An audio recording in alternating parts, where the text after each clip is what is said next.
ہم چونکہ اہل سنت و جماعت ہیں، جب بھی ہم اذان سنتے ہیں، ختم پاک سنتے ہیں، دیگر جگہوں پہ آپ سرکار کا نام سنتے ہیں نا، تو ہم اپنے انگوٹھوں کو چوم کر اپنی آنکھوں پہ لگا لیتے ہیں، انگوٹھے چوم کے آنکھوں پہ لگاتے۔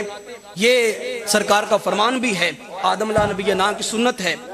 جب آپ جنت میں چلا کرتے تھے نا آدم علیہ السلام، تو آپ کے پیچھے پیچھے ایک آواز آتی تھی، الصلاۃ والسلام علیکہ یا رسول اللہ۔ آپ پیچھے مڑ کے دیکھا کرتے لیکن کوئی کہنے والا نظر نہ آتا۔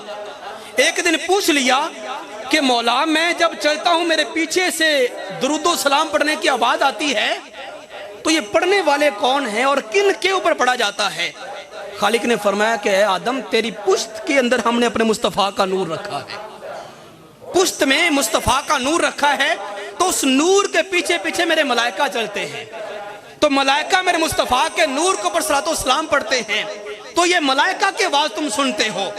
عرض کیا مولا اتنا خاص محبوب جس کو ملائکہ سلام پیش کریں، مولا پشت میں کیوں رکھا؟ کبھی مجھے بھی تو زیارت کروانا، اس نور مصطفیٰ کی تجلی میں بھی تو دیکھوں۔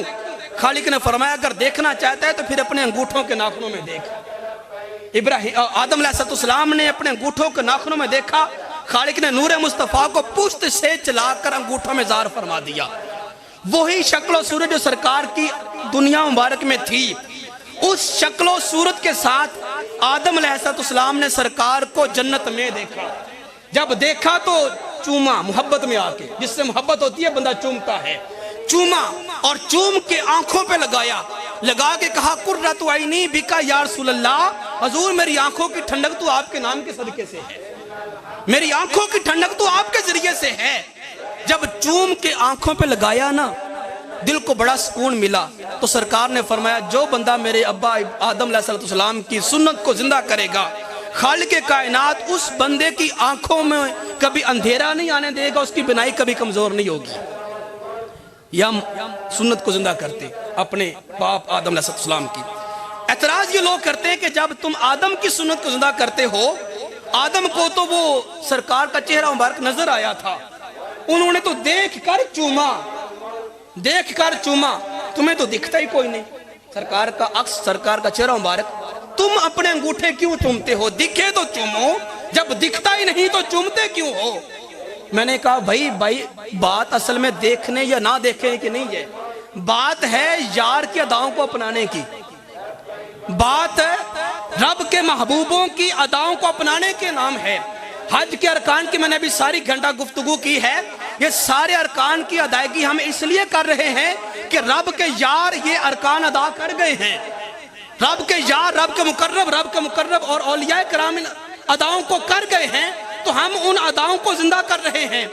میں نے کہا جب تم میدان منا میں ہو کر آگے جمرات کے پاس جاتے ہو، شیطان کو کنکر مارتے ہو، کیا وہاں پہ تمہیں شیطان دکھتا ہے جس کو تم 7 پتھر مار رہے ہو؟ ہر بندے کو حکم ہے کہ شیطان کو 7 پتھر مارو، جب تمہیں شیطان دکھتا ہی نہیں تو پھر تم پتھر کیوں مارتے ہو؟ دکھے تب مارو نا۔ اس نے کہا نہیں وہ تو بھائی حج کا رکن ہے، وہ تو ایک رب نے حکم دیا کہ یہ ایسا کرنا ہے۔ تو فرمایا، میں نے کہا جب بھائی تمہیں وہ ایک تمہاری محبت کا تقاضا ہے یا حج کے ارکان میں سے ایک رکن سمجھتے ہو، تو ہم یہ بھی سرکار کی محبت کا ایک ذریعہ سمجھتے ہیں۔ دکھنے کی بات نہیں ہے، دکھے یا نہ دکھے، یہ رب کے مقرب لوگوں کی اداؤں کو زندہ کروانے کا نام ہے۔ وہاں پہ رب ابراہیم کی سنت، اسماعیل کی سنت ہر بندے سے زندہ کروا رہا ہے، ہم وہاں پہ وہ بھی زندہ کرتے ہیں، گھر میں آ کے آدم علیہ السلام کی سنت بھی زندہ کرتے ہیں۔